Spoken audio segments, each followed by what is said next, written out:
My name is Tycho Newman. This is Black Friday.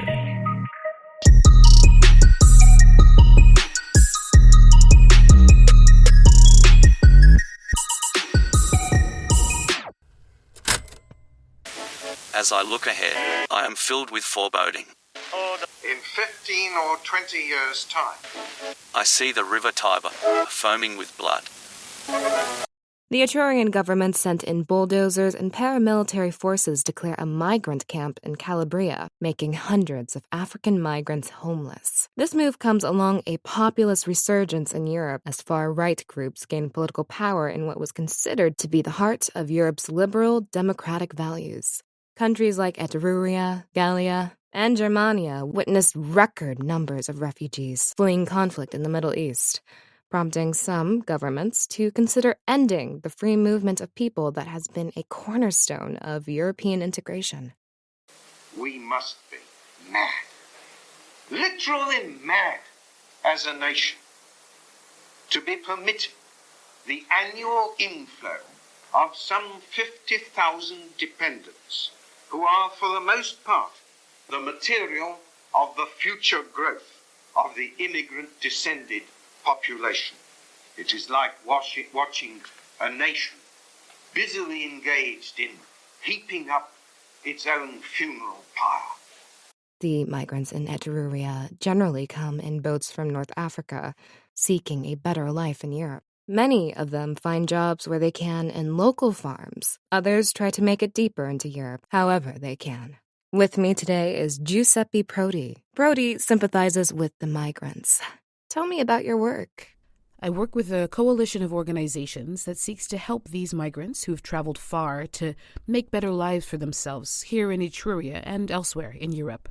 How do you do that? We assist with basic needs: food, shelter, and clothing. We also provide integration services, teaching migrants to speak the language, reuniting them with families they may have here in Etruria or elsewhere. Each case is unique, and we do our best to match an individual with their needs. Some critics, like the Interior Minister, say that organizations like yours encourage migrants to risk their lives to cross the sea illegally. What do you say to that? What can I say? The migrants are here now. What would he have us do? Send them back across the sea? So, less help from people like you would deter other migrants from risking their lives, wouldn't it? Perhaps, but I want to correct something you said about crossing the sea illegally. There's actually nothing illegal about fleeing for your life on a boat across the Mediterranean. I think Pompey Magnus did that too, though unsuccessfully. That doesn't answer my question, though. Let me ask you something. Can you imagine a circumstance so dire that you would be willing to risk your life on a questionable boat across the Mediterranean? I myself have a hard time conceiving of such a thing. Let me ask you another thing. If they came on airplanes, would you then be more comfortable sending them back? Let's move on to the more recent changes in legislation proposed by the Council and Senate. You mean on Veneer de Nero, the Black Friday phenomenon? Yes, as it is popularly known. Some hardline members of the Senate, like the Interior Minister, argue that the migrant crisis and the Black Friday phenomenon are somehow linked. How? By what miracle would this be possible? True. The government has not provided any evidence of this. Nor is there any evidence. Black people have been coming to Etruria since before the time of Romulus.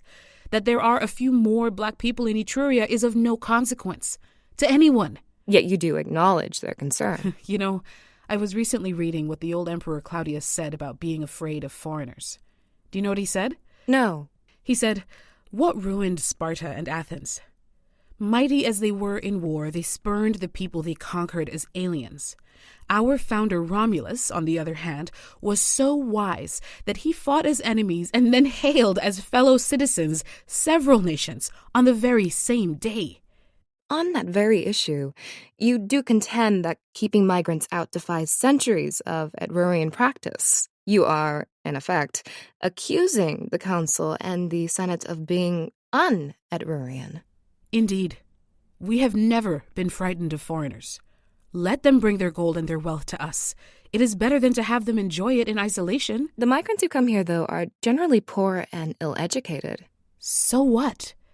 When did Etrurian citizenship require a university degree or a fat bank account? The Interior Minister went to university, but never finished. I can't speak about his bank account, but whether it is full or empty, what difference does it make? It is bizarre that he would ask people to do things he himself has not. But back to that Black Friday phenomenon. The government has argued that the migrants are taking the opportunity to steal the identity papers of Etrurian citizens and using them to travel or to find work. These are crimes under Etrurian law. What is your response? Do you want me to say that such actions are justified? I want you to say what you think. Well, I can say that stealing identity papers is clearly wrong. No one should ever do that. However, the migrants are an exception. The current government refuses to issue migrants with identity papers, travel documents, or work permits. But they are not citizens. And you can have documents that say this is such and such a person, and that they're not citizens. What has citizenship got to do with your identity or your ability to work? If a man has a head on his shoulders and wants to work, why are we stopping him? It sounds to me like you at least condone this kind of identity theft. This argument reminds me of the people who would ban gambling because they consider it a vice. Gambling takes money away from those who do not value it and gives it to those who do. If a man does not value his money, why ban his ability to give it away? If a man values work, why ban his ability to work? That is what the government is doing by not giving the migrants documents.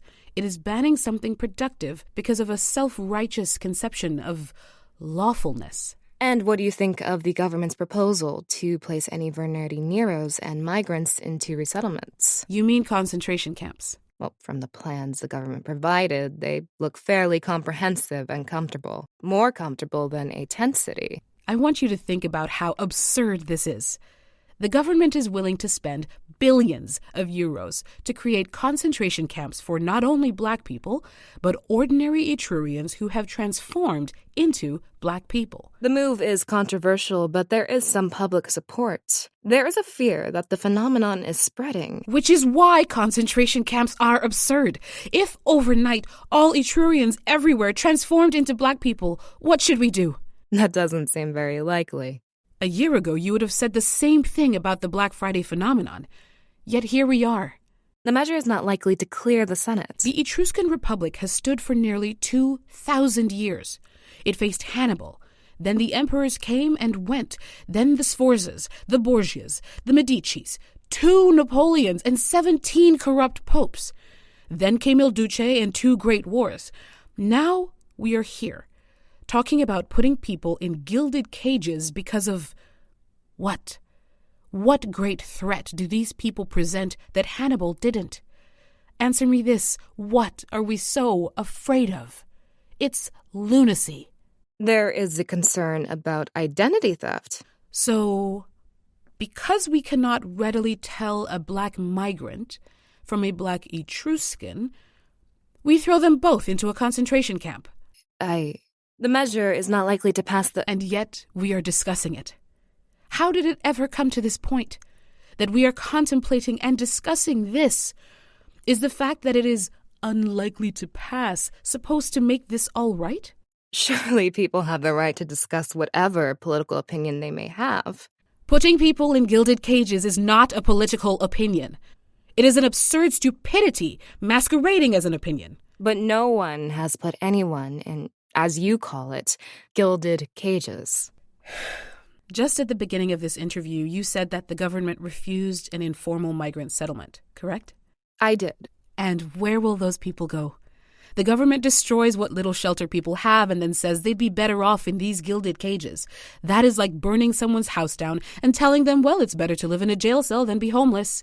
The government says migrants are lazy and unproductive. At the same time, the government also says migrants take jobs away from Etrurians. How can the government know migrants are lazy if they're not allowed to work? How can the government know migrants take jobs away? The government does not give them permits in the first place. You can have an opinion or a debate if you want, but if your opinions are stupid on the face of it, why am I wasting my time debating your stupidity? I will save my breath, call your opinion stupid, and move on with my life. We've had word from America that there is a cure to this Black Friday phenomenon, a way to undo the change. Yes, I've heard that as well. What are your thoughts? I think it will make the problem much, much worse. Why do you say that? It's just a feeling. Something in the universe changed, and the Black Friday phenomenon came to be. I think it was meant to teach us something. This drug from America may be how we finally learn our lesson. Briefly, before you go, it seems clear that you are strongly in favor of migrants settling permanently in Etruria. What about it? Don't you worry about demographic change? Let me tell you something. It was only until very recently that us Etrurians were even considered white people. What? It's true. You can look this up if you want. I didn't know that. So what do you mean, then, by demographic change? Many of the migrants who come here are Catholic. But then, why is that a factor? Was Julius Caesar a Catholic? Was Cicero? What about Marcus Aurelius? Are they less Etrurian than you and I? And consider that when we had the empire, or colonies in Africa and Asia, did the Africans or Asians complain about demographic change? No, it was us who worried about mixing with them. If you don't want to marry a migrant, then don't marry one. If you don't want one to live next to you, then move. Just be honest with your motivations. Wait, are you suggesting that we make way for migrants? I am telling you that a migrant needs to live and work somewhere. I am only asking you to think about why you don't want them to live or work near you. If it is because he is a migrant, then you are a racist. He cannot apologize for being what he is. Why should he? Well, why can't they work in their own countries then? Do you think people who risk their lives to come here have not tried that already? It is no one's first choice to come to Etruria on a leaky boat. Not even Aeneas did that when he fled Troy. Mr. Prodi, thank you so much for being here. Anytime, and thank you.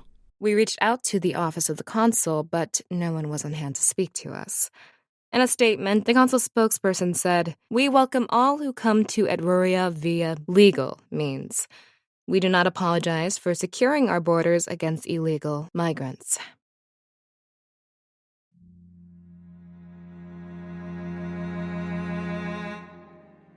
The newsreader was played by Anairis Quinones. Giuseppe Prodi was played by Angelique Lazarus. In 15 or 20 years' time, the black man will have the whip hand over the white man. You will not replace us! One people, one nation, and immigration! You will not replace us! Those whom the gods wish to destroy, they first make mad. We're going to build the wall. We have no choice. We have no choice. I can already hear the chorus of execration. How dare I say such a horrible thing? How dare I stir up trouble? And we recognize the central lie of American race relations. We don't exploit other groups. We don't gain anything from their presence. They need us and not the other way around. You will not replace us! Build that wall. Build